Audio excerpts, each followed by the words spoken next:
dinner, so we're going to be sharp. This is about building robust warehouse ecosystem to drive India's growth. Very exciting session, and we have very diverse and experienced set of colleagues on the dais today. I'll quickly introduce and we'll get started.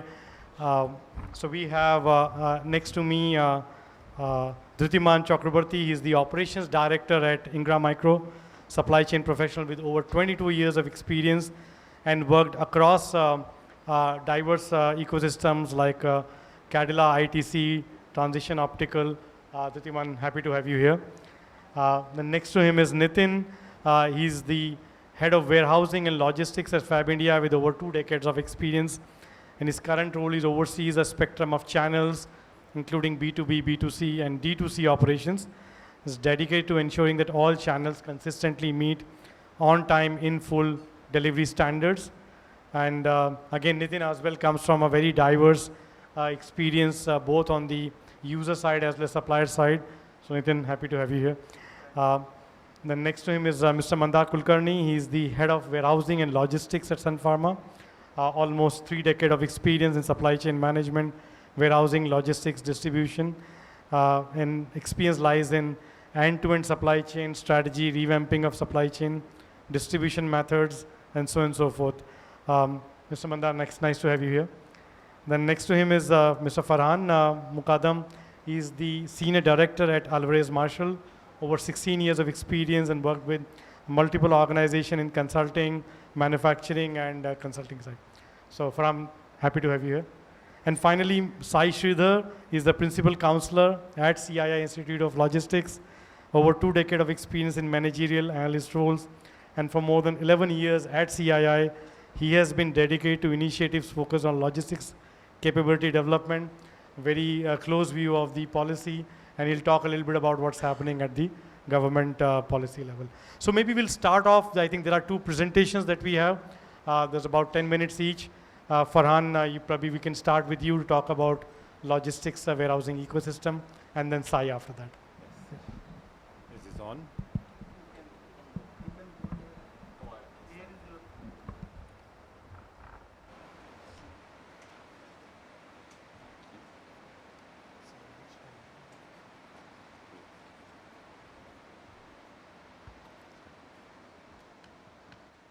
Is this on? Is this on? Oh, great. Thank you. Thank you, everyone. And thanks, Girija, for the kind introduction. And thank you, everyone. I can see it's a fantastic turnout. Well run, well organized by the CII.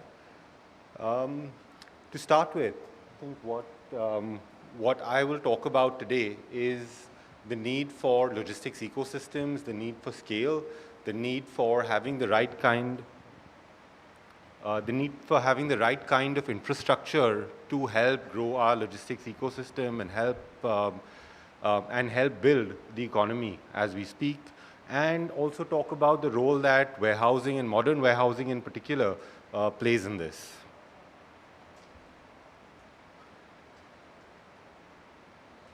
Just moving on, when we look at a modern warehousing facility, right, and we look at where we'd like to be versus where we are currently, we would need to have not just a standalone warehouse or standalone warehousing location in which the infrastructure and support ecosystem develops, but we will need to actually move to a system where you actually have a designed warehousing and logistics infrastructure, where you have service providers, you have supporting services, you have technology, and you have the right kind of sustainability that will be the need going forward to come across and help build the warehouses for the future.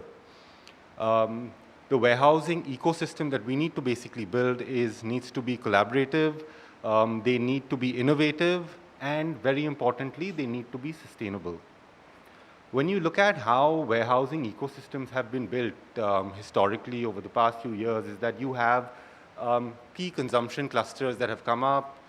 Then you have warehouses that have basically developed to service these key consumption clusters, and then you have a few warehouses, and then over a period of time, you've got much larger facilities that end up coming up, right? And you effectively end up having a warehouse cluster such as a Bhiwandi. Now, to cater to these consumption centers, these warehouses may have come up, and alongside that, you have the right kind of service ecosystem, transporters, and other supporting infrastructure that has come up over a period of time.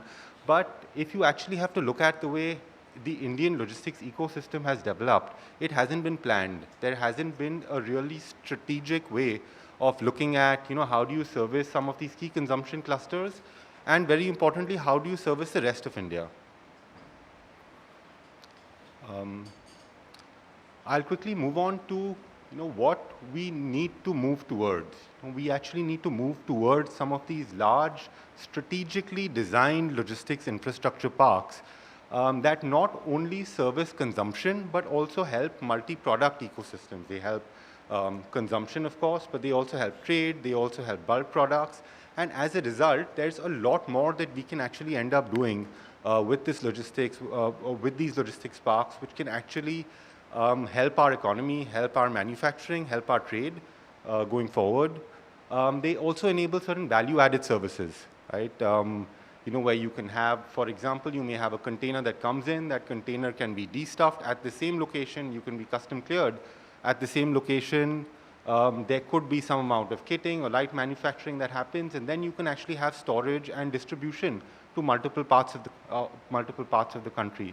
Now there are almost none or very few logistics facilities in the country as we speak that actually have these kinds of facilities and this kind of capability, where you not only where you can do this end-to-end logistics processing, de-stuffing and distribution across the country, and multiple other services that you can also enable as part of this kind of an infrastructure.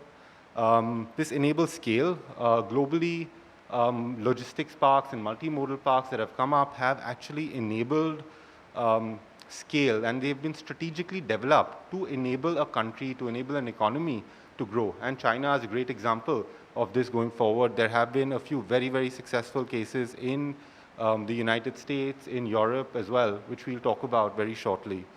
And having said that, I think when we talk about some of these large logistics parks, when you look at some of the mistakes that have happened in India particularly, right, as well as globally, then that we've learned from over the past, maybe 15 or 20 years, is that a lot of these large logistics facilities that came up were not designed in a very strategic manner, right? They were not, it was more about, we have a parcel of land, let's develop this land, let's develop an ecosystem, and let's see what we can serve.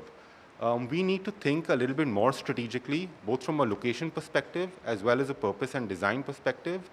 We need to have long-term planning, right? We need to think about, where these ecosystems are going to take our country 10 years down the line, 15 years down the line, 20 years down the line, and build for that level of scale, and not just about the next 4 or 5 years.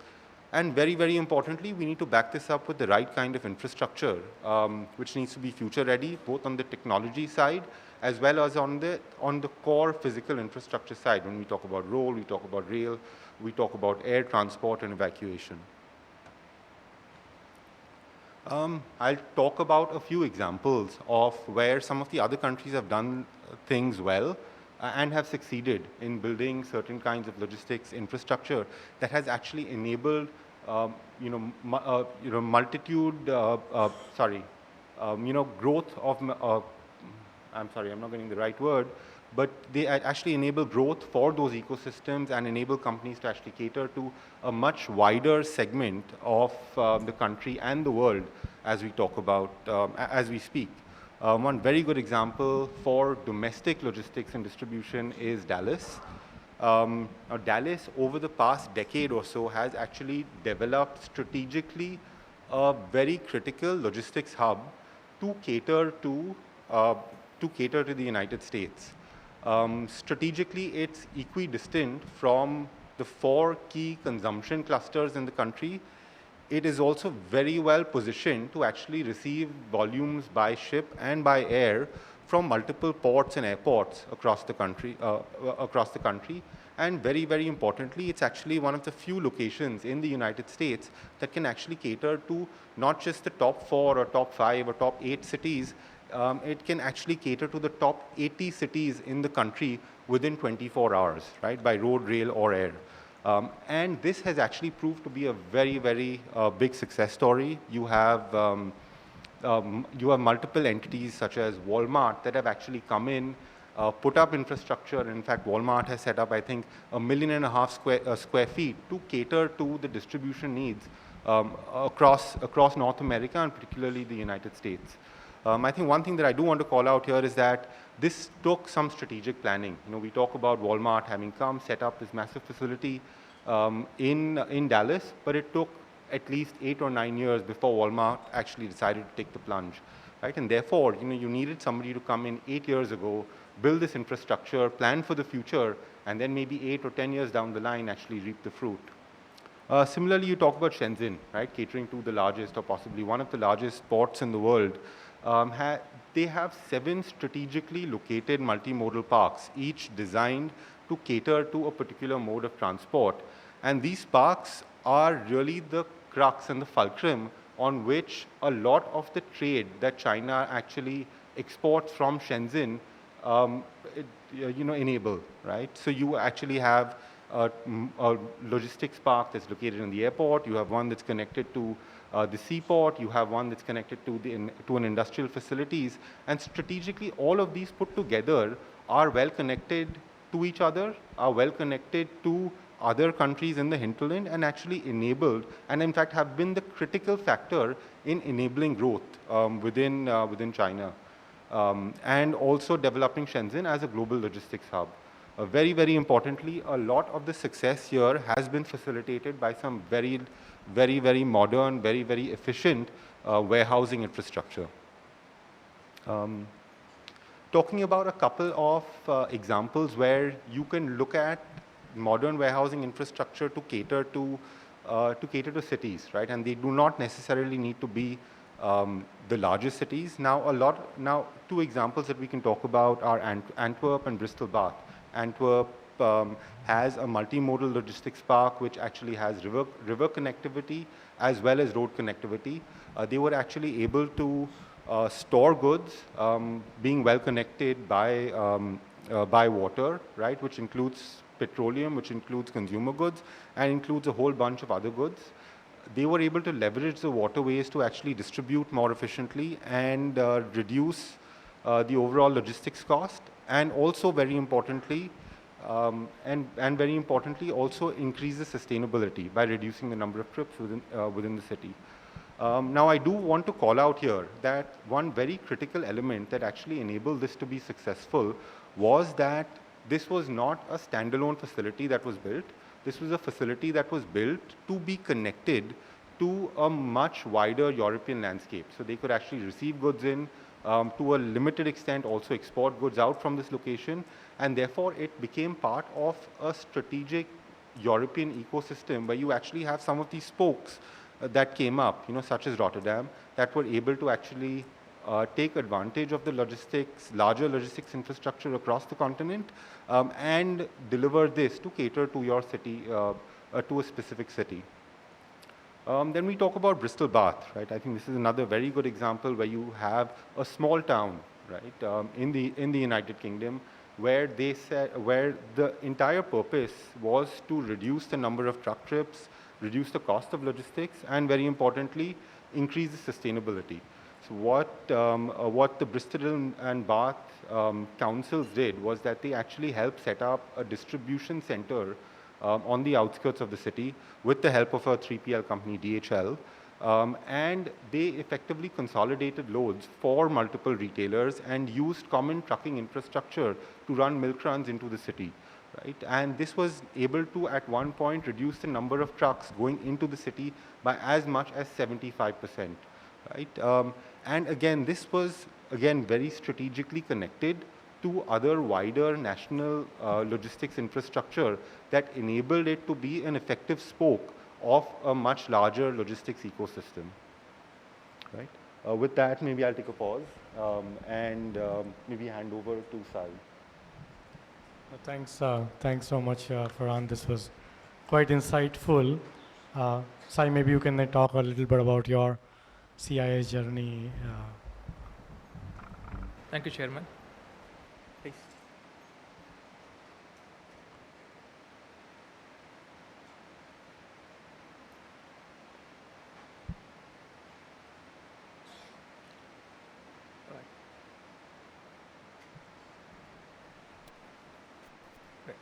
So, good evening, everyone.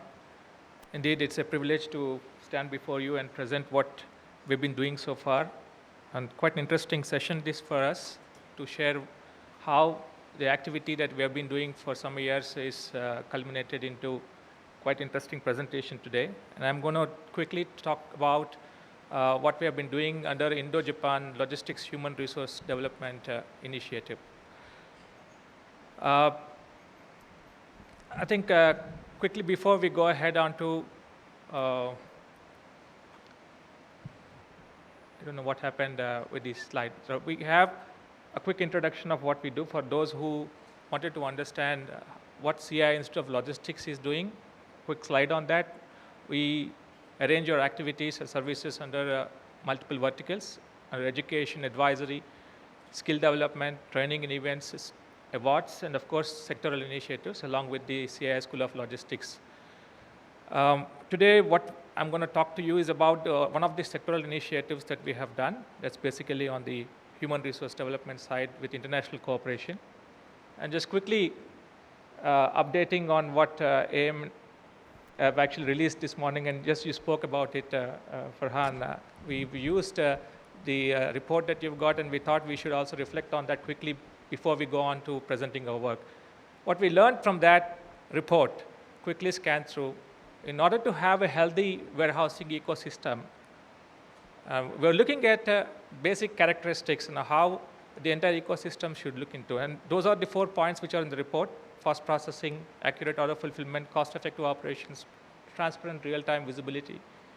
Quite an interesting one. So we thought, what else is there in the report? And we found that adapted one, this framework that you have provided, warehousing ecosystem consists of a variety of players in that. Primary focus, of course, is on customers and regulations, where we regularly tend to see if we can have some interactions and improvise on that. What is important that we found is that the human resources who are working in the logistics sector should have, especially in the warehousing sector, should have awareness about interdependencies on these areas in order to demonstrate better performance. At the end of the day, it is the expectation both customers and from the organizations who are delivering these services. So I'm going to more you a small story how we evolved into current practice that we are trying to promote.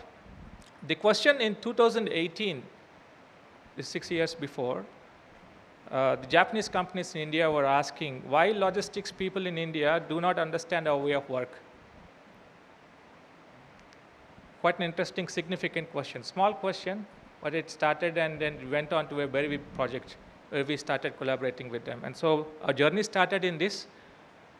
There was a research that was initiated in 2018. The Japanese studied areas where the Japanese companies are operating in India, mostly north and western region. And the study recommended saying that we must empower the logistics middle managers and logistics site leaders, where they went zeroing onto warehousing side. And the entire initiative was supported by CII as well as our counterpart in Japan, Japan Institute of Logistics Systems, together with support from both the ministries, from the Japanese side, the Ministry of Economy, Trade and Industry, as well as from India, Ministry of Commerce and Industry. This project kicked off. What we did further to that is in 2019, we had, of course, the project began with consultation. So we had warehouse managers of Japanese companies, basically who are Indians.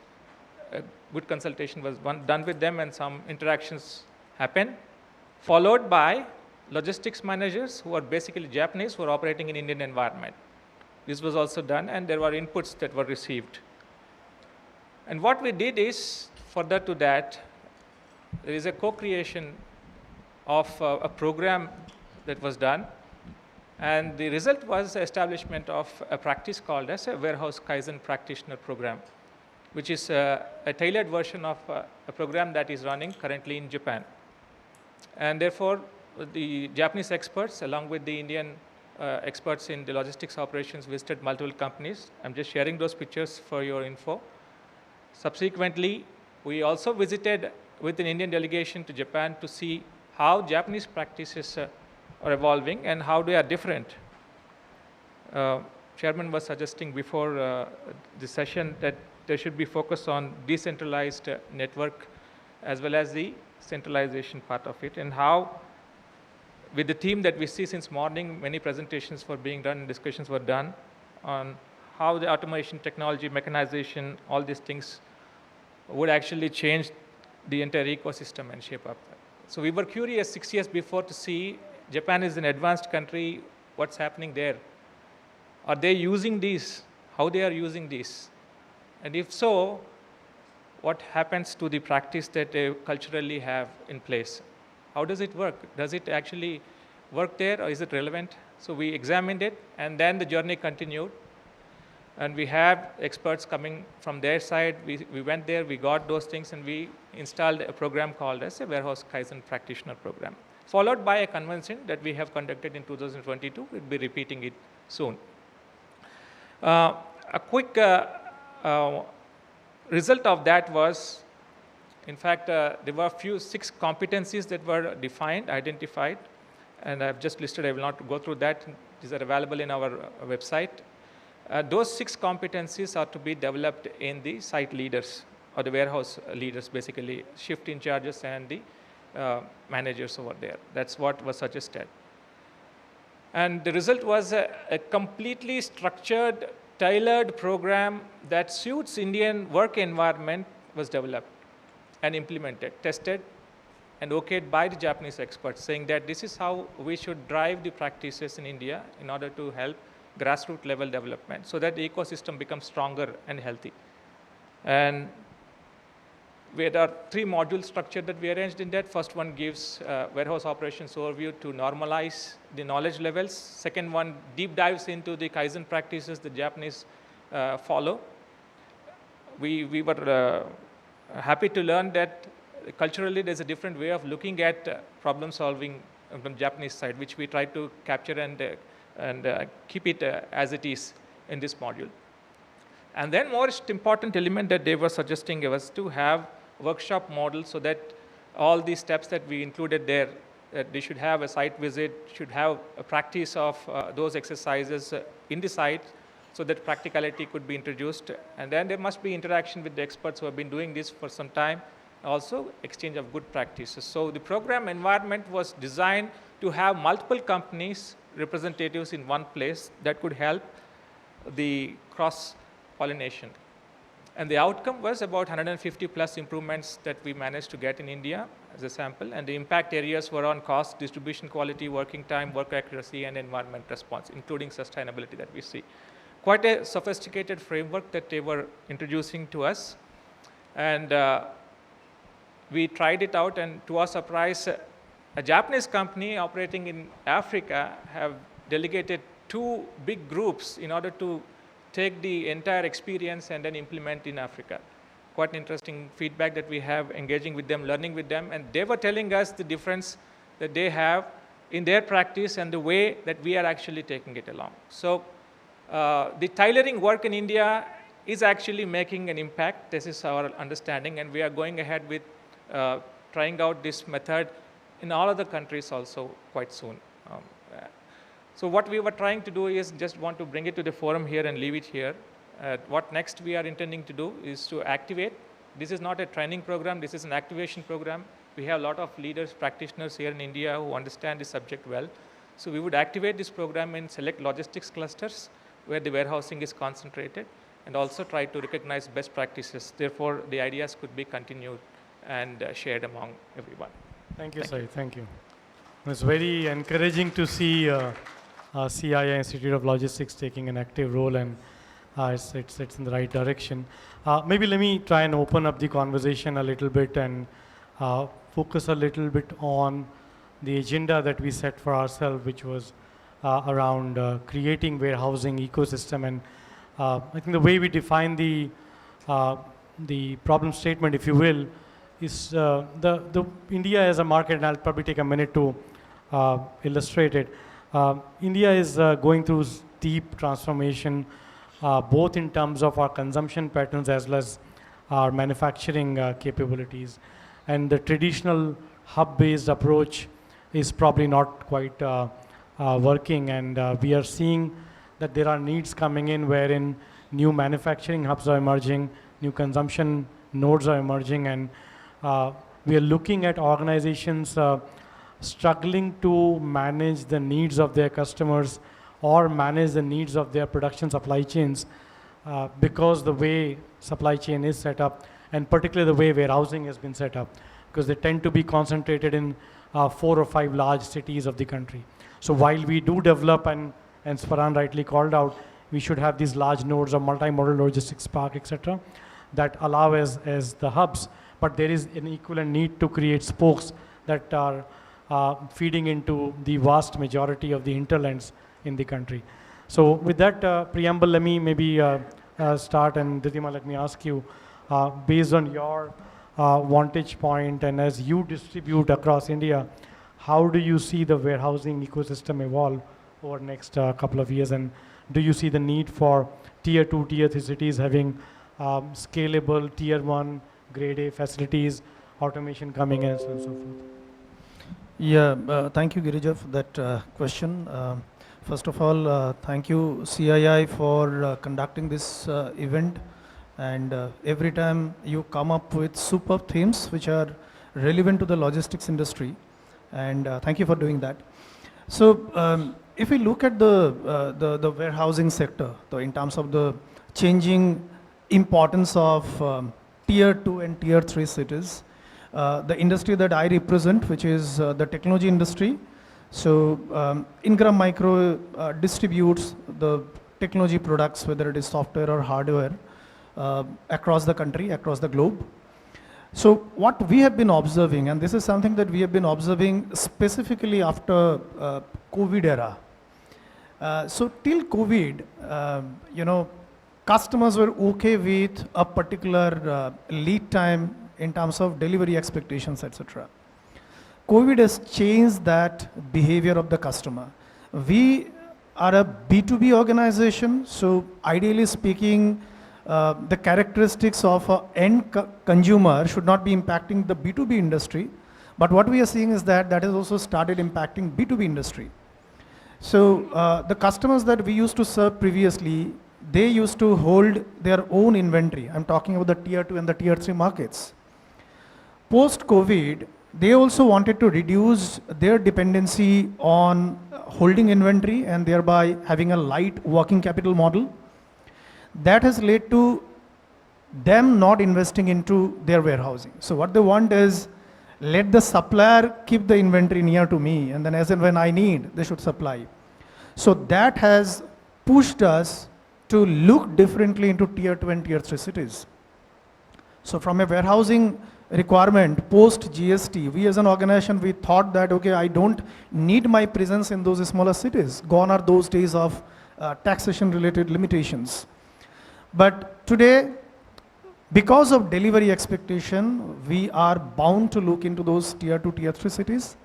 What we are also seeing is that the growth percentage compared to the metro cities, it's pretty high in the tier 2, tier 3 cities. So provided, we give a competitive kind of service to the customers in those cities, customers are ready to stick with you.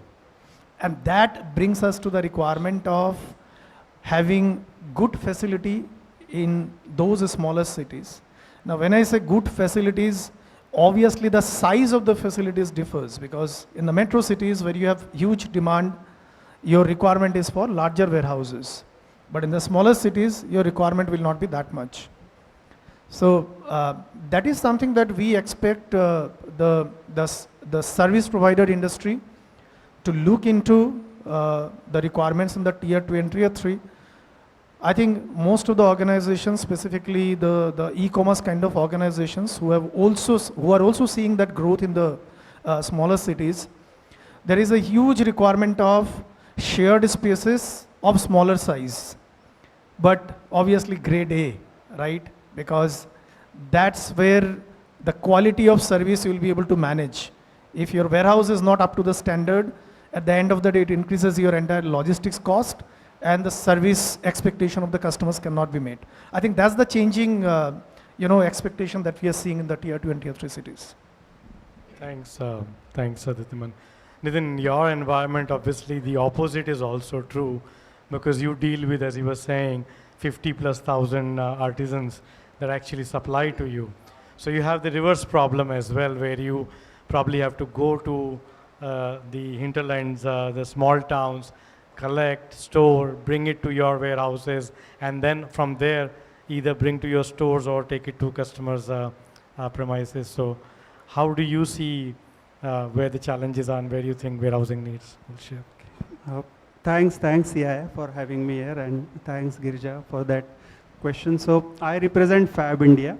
FABINDIA is a sustainable craft-based product organization. We are working with 55,000 artisans across India. Majority of them, almost 75% of them are, developing their craft in remotest of the villages in India. So we have a cluster development, around 40 clusters which are spread across India, where these collections happen from these people. So for example, there is a village in Orissa where saris are created. One sari takes for a women entrepreneur for almost 18 days to weave one sari. And that is how 1 or 2 saris are picked up from each of those homes. Similarly, chikankari happens in the remote villages of UP. The embroidery is done on a particular fabric base and washed in a particular water, the river water there, and that is how it gets collected from each of those homes, and it reaches those clusters. From cluster it reaches the warehouses, and from the warehouses it goes to 360 stores in India and about 15 stores outside India. The basic warehousing development, which happened primarily because it's a 65-year-old organization, the majority craft was developed in Rajasthan and in and around Delhi and UP. So the warehouse development happened initially in and around Delhi NCR, which was the biggest consumption center. So obviously Faridabad and Jaipur were two of our biggest warehouses. And similarly, most of the organizations developed their warehousing based on where either their manufacturing is or their consumption is. That is the standard supply chain pattern. But this pattern was broken in my previous organization. In Future Group, first time we entered into a place like Nagpur, where we created a 4 lakh square feet facility, centralized facility, distributing across India. Prior to that, we had almost 18 warehouses, big 4 RDCs, again, in the same consumption, in the same warehousing clusters, which Farhaan spoke about or Girija spoke about, Bhiwandi and Farooq Nagar of the worlds, and anywhere where these 13 or 14 consumption cities are. But then we entered into the Nagpur. But pre-COVID and post-COVID, as Dhritiman also specially mentioned, is pre-COVID there was this standard development.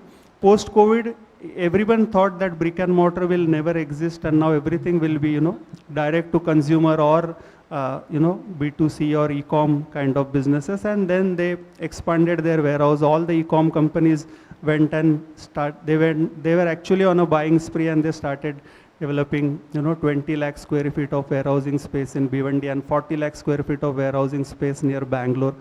And then it becomes very difficult.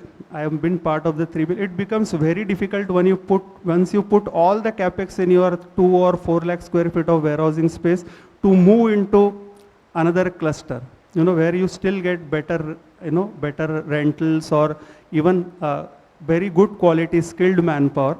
But it is very difficult to change that warehouse, to remove the entire capex, the shelving, the racking, the entire automation that you have put into it, and getting into a very different city and then trying to start on the own. It actually disturbs your business continuity, and therefore these clusters which are developed will still remain.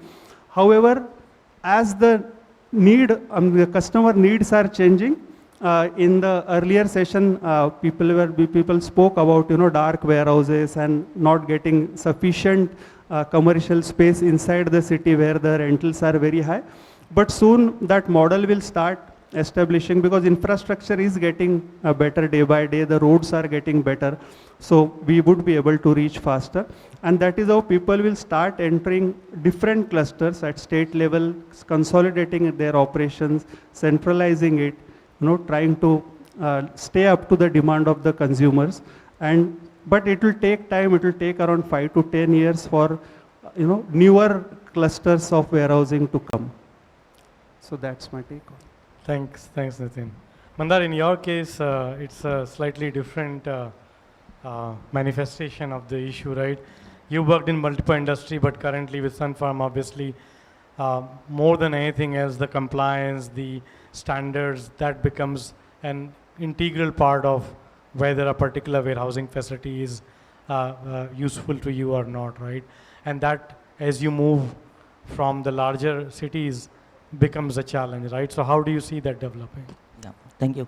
In the morning we heard that we'll be in next 6 to 7 years we'll be moving from say current GDP to 6.7 trillion turnover in maybe in GDP in 2031. Along with this, pharma is also growing. Currently we are having 6 billion. It will grow to 11 billion till maybe in 2027. Our cold chain, overall cold chain is also moving from going to increase from 1.91 crore to 3.18 crore with CAG of 12% kind of thing. So if you see that there is a growth everywhere. We heard in the morning that there is a bread earner and eater, both are increasing. So consumption is going up. So in all segment, consumption is going up. Similarly in pharma also it is going up. We had a certain number of warehouses. Over a period of time, we increased the warehouses so that we can do fast service to the customers. So if you see, there are three main factors which are needed by any supply chain logistics company. One is quality, second is service, and third is cost.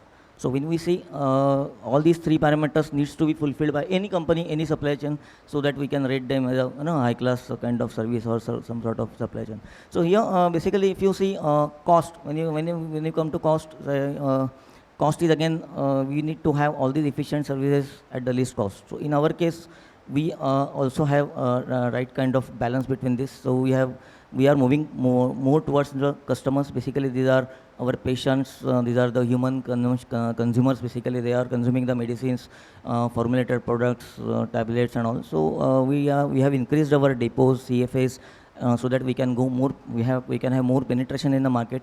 So in our case, our industry is differing from normal FMCG by two to three aspects, which is cold chain and cold room and temperature control products. And secondly, yes, there is the importance of batch control as well as the expiry of the product. So there is a reverse logistics which is very strong in our company. So we have almost, normally for like any FMCG company, pharma is also having almost say 60-65 plants or manufacturing locations. We have primary warehouses, 5 central warehouses. We have 40 CFA agents through which we distribute to distributors, retailers. So if you see the supply chain and logistics is almost same like FMCG, but then there are, as I said, there are batch control, expiry, and cold chain are the main differentiators. So our warehouses are also equipped to have those. So we have to store the products. For example, 2 to 8 degree products, 15 to 25 degree products, those needs to be stored at that particular, those particular temperature, right from the plant, manufacturing plant up to the consumer. It is reaching to the consumer throughout the channel, So if you see now this cost aspect, in pharma also we face lot of space challenges, because constructing pharma warehouse under compliance is a complex thing. Basically, it's very difficult to have forecast on the sales pattern. It's not like FMCG, you can just load it. It depends on the tendency, how the market is going where and all.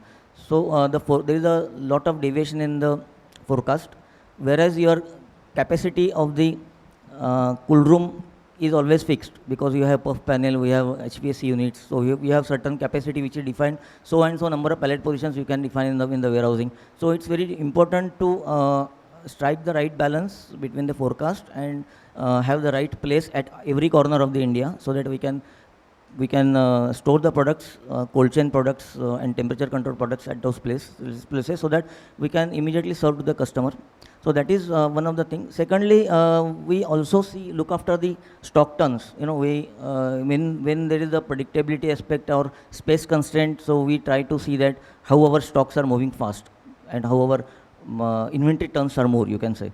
So we try to move the inventory with faster turns. We categorize them into fast, slow, non-moving. We have a certain dynamics in our system so that which will identify the changes in the inventory from the category to category.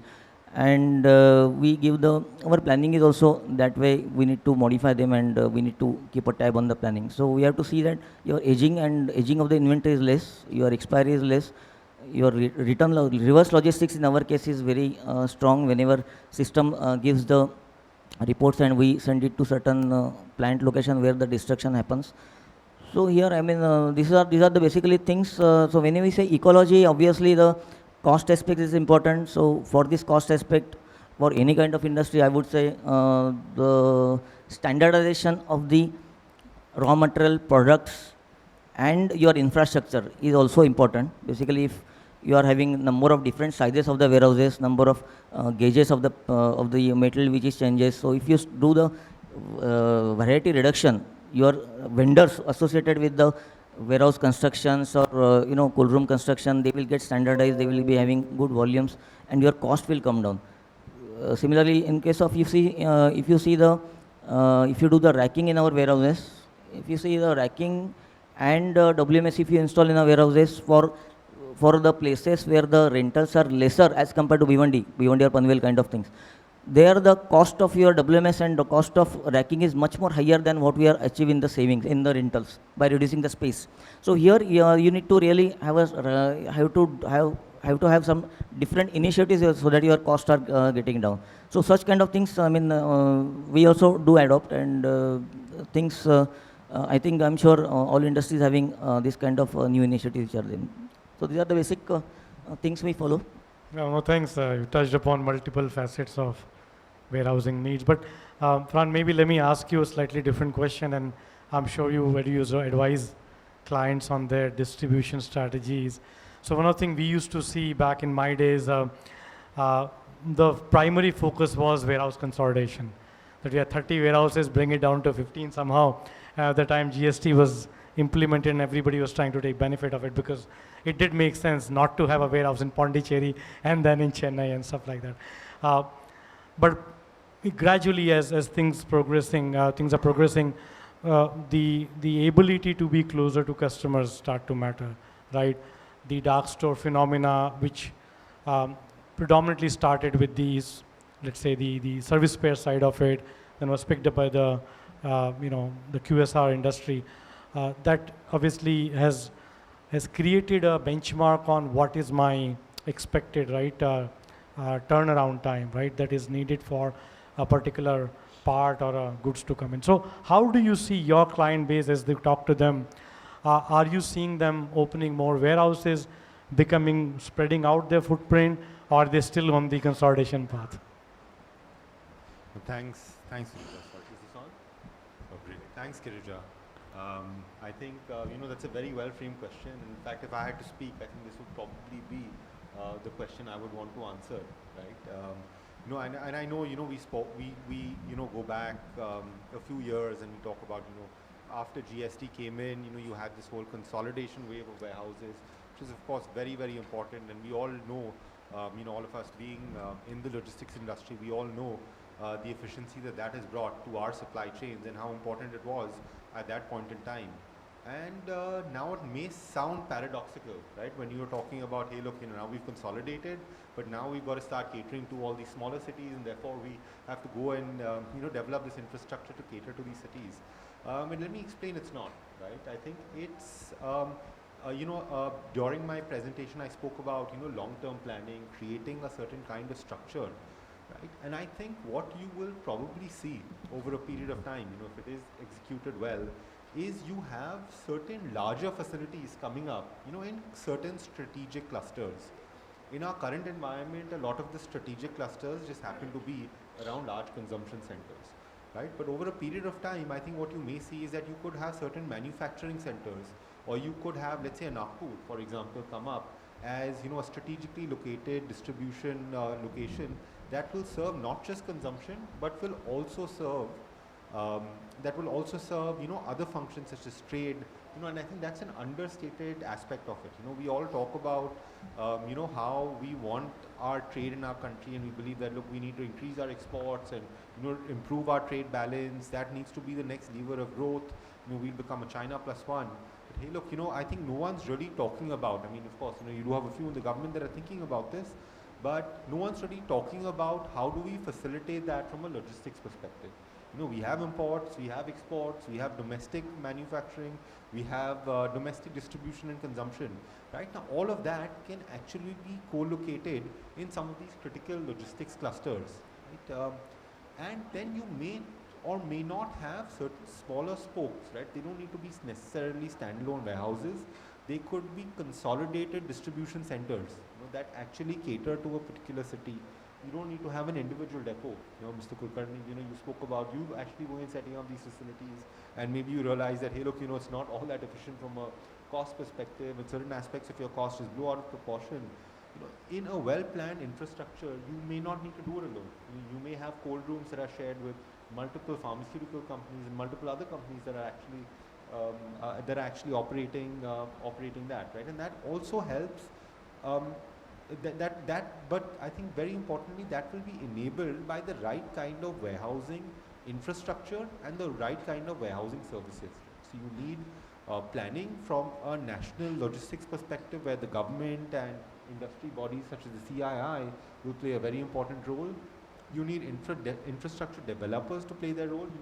Dhritiman, you spoke about getting the right kind of grade A facilities. You need those kinds of facilities being operated, and you need a wider logistics ecosystem, which includes our 3PL companies and logistics service providers to play their role and actually create the right kind of service product to actually cater to this large hub and small spoke distribution network.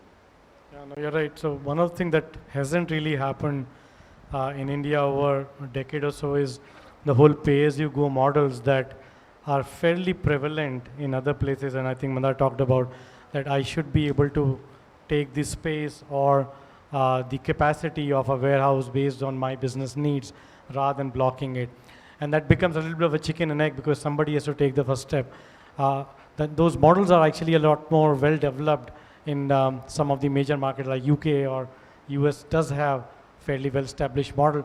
But I agree with you. I think if you're able to have that hub and spoke, it will allow for somebody to go and make the early investment and then offer that capacity on a need basis to the user organizations.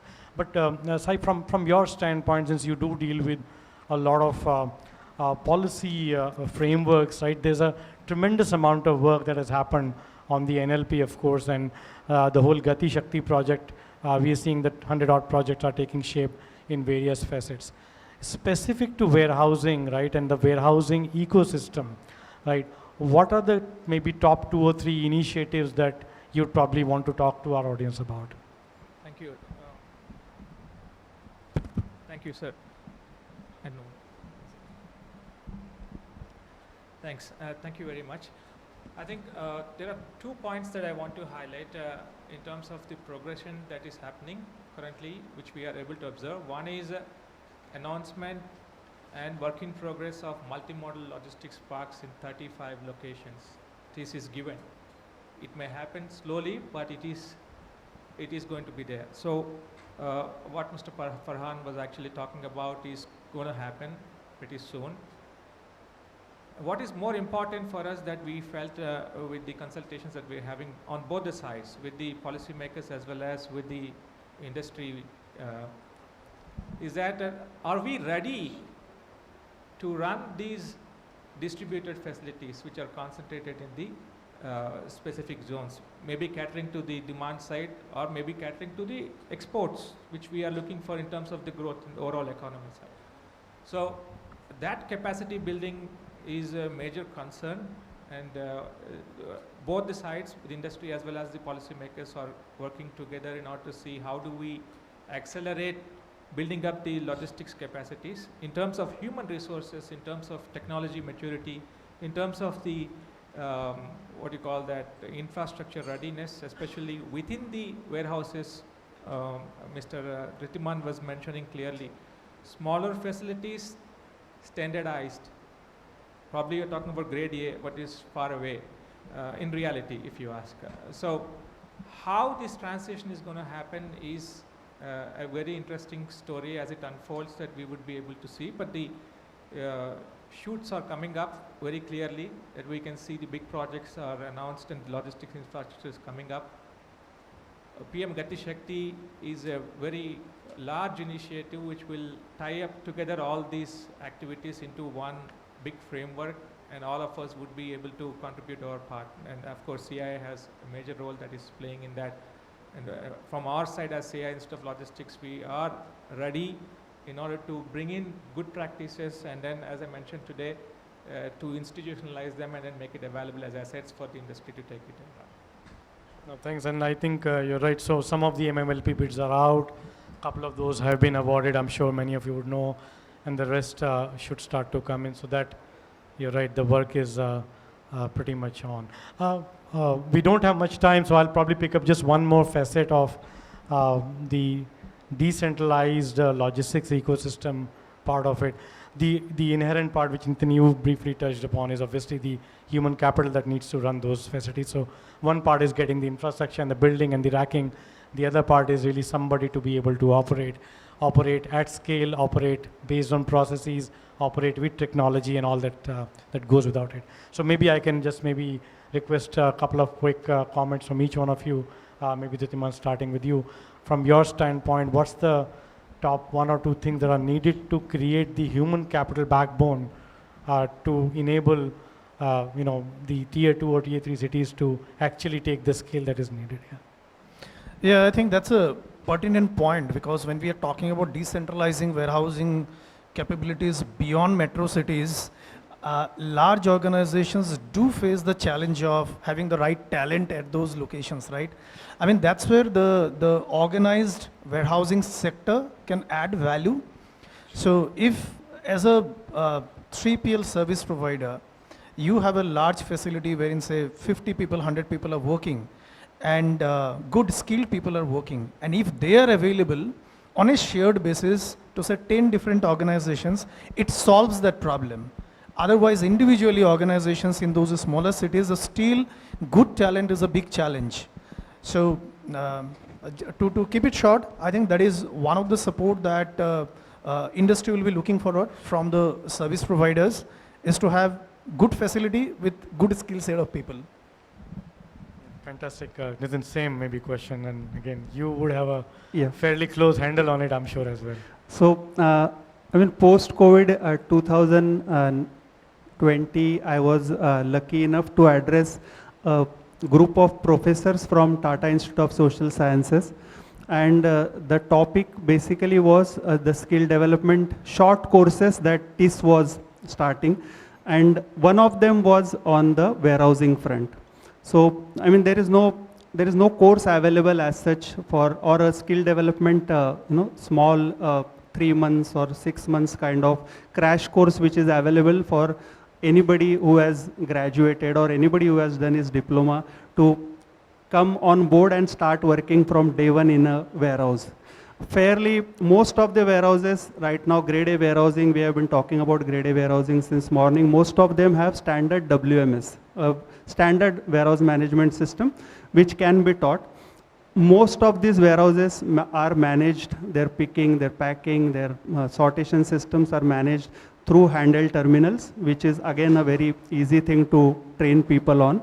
However, again, this skill is developed over a period of time in the pockets where warehousing has developed. So if we enter into a new city or a multi-client facility, which Sai and Farhaan spoke just now about, then there we will have to train those people again. So now with TIS organization, education institutes like TIS taking initiatives, there are a lot of government initiatives coming in on skill development, especially on the warehousing and the logistics front. I think we will have enough skill set available in the next 2 or 3 years, where if we enter into any new state or even places like Nagpur or Hyderabad, or for that matter, even in Tamil Nadu or in Kerala, we will have that skill set ready. However, as of now, it is in those current pockets, but next 2 or 3 years, I'm sure it will be available. Thanks. Mandar, maybe and talking from your perspective Sure. of I batch think- management, etc., that becomes the next level of skill set, isn't it? See, I think in future, future will be of the consolidation of the compatible industries. You know, there will be consolidation of the different industries, so that if you are going with the NLP, there will be large logistics parks across all over India. Then, you know, in 1998 we had 2% 3PL. In 2010 we had 8%. In 2023 we had 22% 3PL services, and in 5 years probably it will reach to 40% 3PL. So I think 3PL players has got very big role in terms of handling the consignments, skill development of the people, and you know, we need to encourage them also, and they need to take the right direction towards it. If you see, for skilling development, there are a lot of institutions which are available, like logistics skill institutions there. Then I think ISCM and other things are there. In India, we have almost 8% skill development in India as compared to 61% in US. So I think we are really lagging in terms of skill development. So warehousing needs that. Basically, you know, if you have the analytical mind, if you want to operate on the WMS, if you want to increase the stock turns, if you want to do the truck utilization, cost reduction, so obviously you need to have the people who understands the basics of it. Okay, so that is one of the thing 3PL we have, and sustainability could be one important thing, wherein in terms of EHS, in terms of carbon print, carbon emission control, then in terms of, you know, recycling and waste production, and towards the circular economy could be the key thing in future. Basically, companies are looking for the circular economy kind of vendors who are following circular economy, and they are preferring them to come on the board. So that is one of the things probably I feel it could be the future, basically.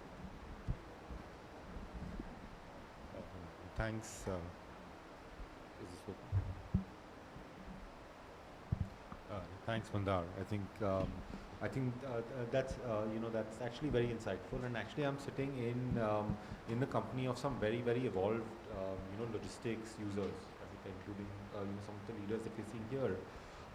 But having said that, and just taking into account something that Sai mentioned a little bit earlier in this conversation, I think when you look at the wider economy, right, including some very large companies, what you see is that there isn't always, while we always talk about skill development at an absolute ground level, I think there also needs to be a certain level of skill development at a mid-management level, right? And that actually comes in from the design that comes in, that some of the business leaders need to actually bring through. So we need to actually move to a place in our logistics ecosystem where Japanese companies don't have to come in and ask, why do you not understand what we're trying to do, right? We actually take a step ahead. We reduce this age-old practice that we have been following in India, where if there's a problem, we actually start throwing manpower at it, but we actually start designing processes and start developing some of the best and most efficient processes that actually help us overcome the problems, not just for today, but thinking about it from a long-term perspective and solving it for the future. Absolutely.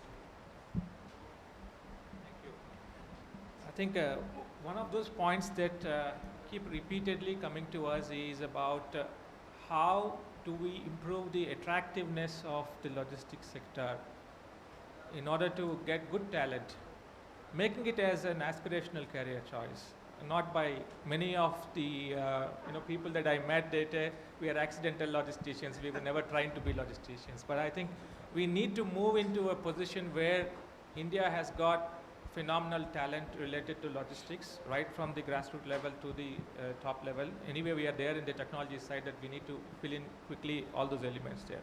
So what we were working together is to see we can spot the roadblocks, and one of the roadblocks that we found was the image of the sector that is being carried, and a lot of effort that has to be put in order to build that image in the minds of the current and the next generation.